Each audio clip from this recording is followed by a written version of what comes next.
warahmatullahi wabarakatuh. Waalaikumsalam warahmatullahi wabarakatuh.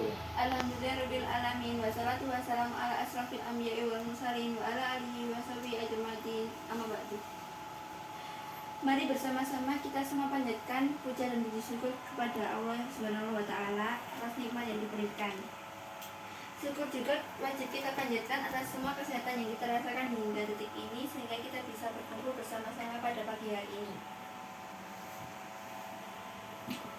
Sabar adalah kebiasaan para nabi dan rasul. Sabar adalah permata yang menghiasi kehidupan para wali. Sabar adalah mutiara bagi orang-orang soleh. Sabar adalah cahaya penerang bagi siapapun yang menampaki jalan menuju kebahagiaan abadi di akhirat. Menurut Imam Al-Ghazali, kata sabar dan berbagai kata turunannya disebut lebih dari 70 tempat dalam Al-Quran. Di antaranya adalah firman Allah Ta'ala. Maknanya, dan kami pasti akan memberi balasan kepada orang yang sabar dengan pahala yang lebih baik dari apa yang telah mereka kerjakan. Quran Surat An-Nahl ayat 96.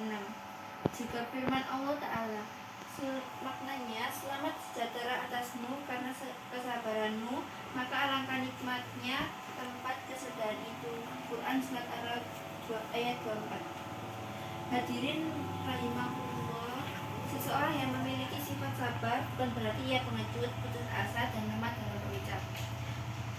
Sabar hakikatnya adalah menahan diri dan memaksakan untuk menanggung sesuatu yang tidak dikuasainya dan berpisah dengan sesuatu yang tidak disengaja. Sabar merupakan salah satu kewajiban hati, ada 3 macam, yaitu: pertama, sabar dalam menjalankan ketaatan Allah yang wajib. Pada pagi hari yang suhu udaranya sangat dingin, misalkan, kita harus sabar dalam melaksanakan perintah Allah. Kita paksa diri kita untuk menahan dinginnya udara guna mengambil air wudhu. Pada pagi hari juga, saat tidur adalah sesuatu yang disenangi nafsu kita. Kita tahan keinginan nafsu itu dan kita paksa diri kita untuk menjalankan ibadah salat subuh. Kita lakukan itu semua semata-mata mengharap ridha Allah Ta'ala. Inilah yang disebut dengan sabar menjalankan ketaatan yang diwajibkan oleh Allah Ta'ala. Kedua, sabar dalam menahan diri untuk melakukan segala yang Allah haramkan. Nafsu manusia pada umumnya menyenangi hal-hal yang dilarang oleh Allah. Barang siapa yang menjauhkan dirinya pada kemaksiatan dengan niat memenuhi perintah Allah, maka pahalanya sangat agung.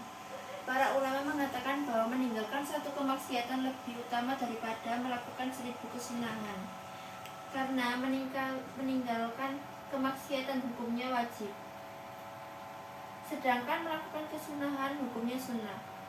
Tentu yang wajib lebih utamanya daripada yang sunnah. Bahkan sebagian ulama mengatakan bahwa barang siapa yang menjaga pandangan matanya dari aurat-aurat perempuan yang tidak halal baginya, maka pahalanya lebih besar daripada melakukan 1000 rakaat sholat sunnah.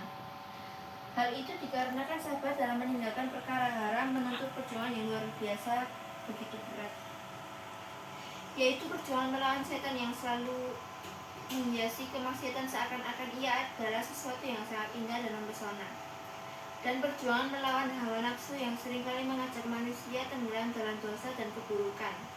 Ketiga, sabar dalam menghadapi musibah yang menimpa. Musibah jika dihadapi dengan sabar dan meninggalkan derajat atau menghapus dosa, musibah banyak mengancamnya. Perilaku buruk orang lain pada kita adalah musibah. Begitu juga penyakit yang kita derita, kemiskinan, kecelakaan, kemalingan, kehilangan harta benda, kebakaran, dan lain sebagainya.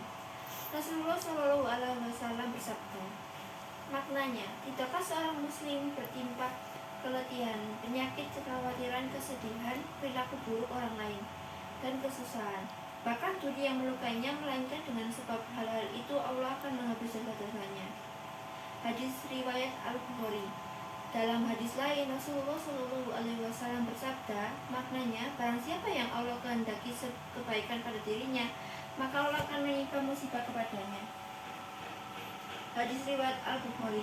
Jadi orang yang dikehendaki baik oleh Allah, ia akan ditimpa musibah dan diberi kekuatan oleh Allah untuk bersikap sabar dalam menanggung dan menghadapi musibah yang menimpanya.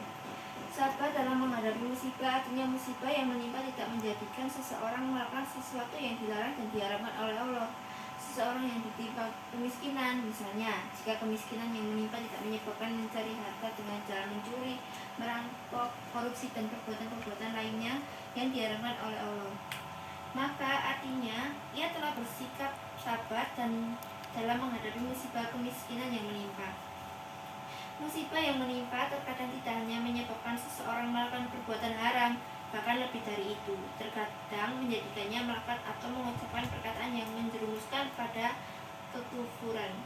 Seperti orang yang ketika anggota keluarganya meninggal dunia, ia akan mengatakan bahwa Allah zalim, Allah tidak adil, Allah bukan Tuhan yang berhak disembah, dan perkataan lainnya yang membatalkan keislaman dan keimanan. Nauzubillah min dzalik, hal yang demikian wajib kita hindari. Masyiral muslimin rahimakumullah, seseorang yang memahami ilmu agama dengan baik dan memegang teguh ajaran Islam sebaiknya mestinya, maka musibah yang menimpanya tidak akan menambahkan kepadanya kecuali sikap sabar dan peningkatan ibadah kepada Allah. Bahkan para wali, kegembiraan mereka atas bala dan musibah yang menimpa mereka lebih besar daripada kegembiraan mereka atas kelapangan hidup dan keluasan rezeki yang dianugerahkan kepada mereka. Oleh karena itu, sebagian kaum sufi mengatakan, datangnya berbagai musibah adalah hari raya bagi para pencari kebahagiaan di akhirat. Mereka menganggap bahwa musibah yang menimpa adalah hari raya bagi mereka. Dengan itu, musibah akan meningkatkan ketaatan dan ibadah mereka kepada Allah Ta'ala. Hadirin rahimakumullah, suatu ketika datang seseorang perempuan ke hadapan Rasulullah SAW dengan tujuan agar beliau berkenan memperistri putrinya. Perempuan itu memuji putrinya di hadapan beliau dengan mengatakan bahwa putrinya sangat cantik, jelita, dan memiliki kesehatan yang sempurna. Bahkan sakit kepala pun tidak pernah ia rasakan. Rasulullah lantas menjawab, "Saya tidak membutuhkannya, saya tidak mau menikahinya." Kenapa Rasulullah menolak tawaran itu? Karena beliau mengetahui bahwa seseorang yang berlimpah kesenangannya di dunia dan tidak pernah ditimpa musibah, maka ia adalah orang yang sedikit kebaikannya di akhirat. Seseorang yang Allah kehendaki kebaikannya pada dirinya, maka Allah akan menimpakan pada dirinya sebagai musibah di dunia.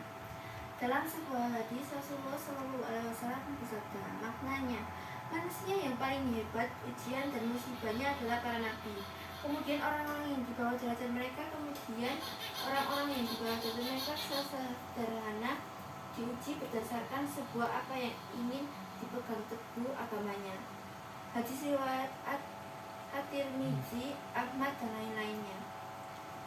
Diceritakan bahwa ada seorang yang soleh, kedua tangannya terpotong, kedua kakinya terpotong, dan kedua matanya buta. Ia juga terjangkit suatu penyakit yang menggerogoti beberapa anggota tubuhnya.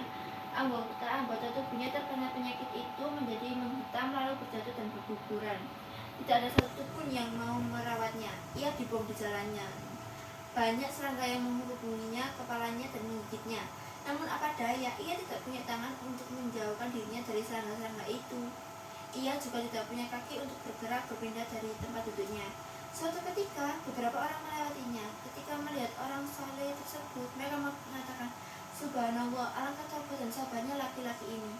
Mendengar perkataan mereka, orang saleh itu kemudian mengatakan, "Segalanya puji bagi Allah yang telah menjadikan hatiku khusyuk, lisanku berzikir, dan badanku bersabar atas musibah yang Tuhan, seandainya Engkau menimpakan kepadaku musibah seberat apapun, tidaklah aku bertambah kepadamu kecuali rasa cinta." Masyiral muslimin rahimakumullah, demikian khutbah singkat pada siang hari ini yang penuh keberkahan ini. Semoga bermanfaat dan membawa barakah bagi kita semua. Amin. Wassalamualaikum warahmatullahi wabarakatuh. Waalaikumsalam.